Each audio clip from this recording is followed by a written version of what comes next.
चलो देखिए, आप लोग पढ़ रहे हैं पास्ट परफेक्ट टेंस। इसमें आज आप निगेटिव सेंटेंस पढ़ेंगे, ठीक है। निगेटिव मतलब जिसमें नहीं का प्रयोग किया जाता है, ठीक है। तो देखिए, पहला वाक्य हमें दिया है, पुलिस के आने से पहले चोर नहीं भाग चुके थे।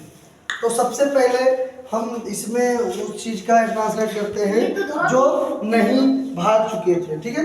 तो पहले चोर नहीं भाग चुके, तो पहले इसकी ट्रांसलेट है। चोर की अंग्रेजी होती है द थीफ, चोर की अंग्रेजी होती है द थीफ, ठीक है, द थीफ। फिर उसके बाद हैड लगाएंगे तो हैड, और नहीं की अंग्रेजी नॉट लिखेंगे, ठीक है।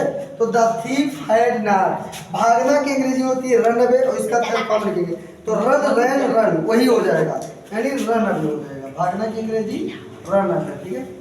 तो देखिए, भागना की रन अवे। फिर उसके बाद बिफोर लिखेंगे, पहली की अंग्रेजी होगी बिफोर, ठीक है। फिर जो इतना होता है इसका हम पास्ट इंडेफिनिट में बात करते हैं। तो पुलिस, पुलिस की अंग्रेजी होगी पुलिस, ठीक है। फिर उसके बाद के आने से पहले, तो पुलिस ये पास्ट इंडेफिनिट में रहेगा, तो कोई सहायक क्रिया पास्ट इंडेफिनिट में लगती नहीं है। पास्ट इंडेफिनिट में सब्जेक्ट के बाद मेन वर्ब की सेकंड फॉर्म लगती है। तो इसमें ऑब्जेक्ट नहीं दिया है, सिर्फ पुलिस के आने से, तो यानी पुलिस और आने का सेकंड फॉर्म कम, केम, कम, यानी आना का अंग्रेजी होता है कम, और उसका सेकंड फॉर्म होता है केम, और थर्ड फॉर्म होता है केम। अब हमारा जो पुलिस के आने से पहले इसकी अंग्रेजी होगी तो पुलिस केम हो जाएगा, पुलिस केम, ठीक है, पुलिस केम, ठीक है। तो यहाँ पे देखिए हमारा बन गया, पुलिस के आने से पहले चोर भाग चुके थे, ठीक है। तो पुलिस के आने से पहले चोर भाग चुके थे। तो the thief had not run away before, हम भी ऐसे से भाग चुके। The thief had not running before police केम, ठीक है। अगला देखिए, डॉक्टर के आने से पहले, डॉक्टर के आने से, डॉक्टर के आने से पहले, डॉक्टर के आने से पहले मरीज नहीं मर चुका था। देखिए, डॉक्टर के आने से पहले मरीज नहीं मर चुका था, इसकी अंग्रेजी हमें बनाना है, ठीक है। तो देखिए, सबसे पहले जो पहले वाले में इधर का जो होता है पहले वाला काम, वो हम पहले उसका अनुवाद करेंगे, ठीक है। तो देखिए, मरीज की अंग्रेजी होती है द पेशेंट। देखिए, द पेशेंट,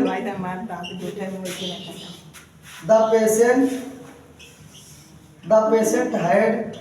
मरना की अंग्रेजी डेड होता है, तो डेड का थर्ड डाई। देखिए, मरना की अंग्रेजी होती है डाई, DIE, इसका थर्ड सेकंड फॉर्म होता है डेड, और थर्ड फॉर्म में होता है डेड, ठीक है। तो हमें थर्ड फॉर्म लगाना है। तो देखिए, the patient had dead, the patient had dead, ठीक है। अब उसके बाद बिफोर लगाएंगे, अदर एक सेकंड यहाँ मिस्टेक हुआ, नॉट लिखना है। The patient had, the patient had not dead, the patient had not dead before, the patient had not dead before, before doctor came, doctor केम, आने का सेकंड फॉर्म लग जाएगा। अब अगला देखिए, शिकारी के आने से पहले पक्षी उड़ चुके थे। अगला देखिए, शिकारी के आने से पहले, शिकारी के आने से पहले, शिकारी के आने से पहले पक्षी नहीं उड़ चुके थे। शिकारी के आने से पहले पक्षी नहीं उड़ चुके थे, ठीक है।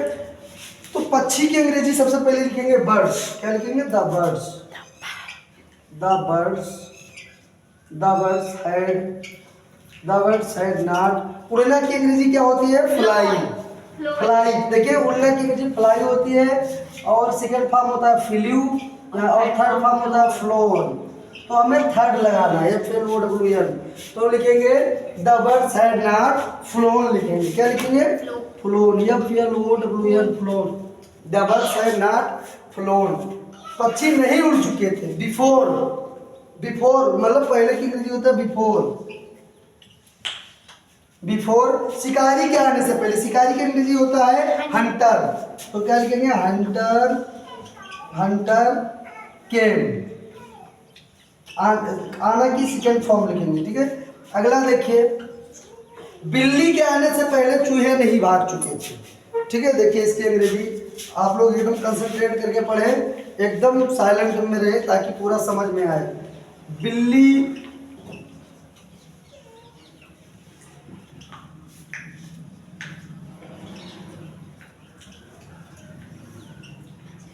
बिल्ली के आने से पहले चूहे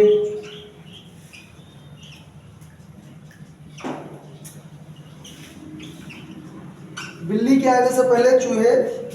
आने से पहले चूहे नहीं भाग चुके थे। तो देखिए सबसे पहले चूहे नहीं भाग चुके थे, इसकी अंग्रेजी पास्ट परफेक्ट में करेंगे। पास्ट परफेक्ट में आप जानते हैं सबसे पहले सब्जेक्ट लिखते हैं, सब्जेक्ट लिखने के बाद हेड लगाते हैं, हेड लगाने के बाद मेन वर्ब की थर्ड फॉर्म लिखते हैं, फिर उसके हेड लगाने के बाद नॉट लिखते हैं, फिर मेन वर्ब की थर्ड फॉर्म लगाते हैं, फिर बिफोर लिखते हैं, फिर जो वाक्य बचता है उसको पास्ट इंडेफिनिट में कन्वर्ट कर देते हैं। पास्ट इंडेफिनिट में आप लोग जानते हैं सबसे पहले सब्जेक्ट लिखते हैं, इसमें कोई सहायक क्रिया नहीं लिखती है, सीधा मेन वर्ब की सेकंड फॉर्म लिखते हैं, फिर ऑब्जेक्ट लिखते हैं, फिर अदर वर्ड लिखते हैं, ठीक है। तो देखिए सबसे पहले चूहे की अंग्रेजी क्या, एक चूहा तो है नहीं, कई चूहे।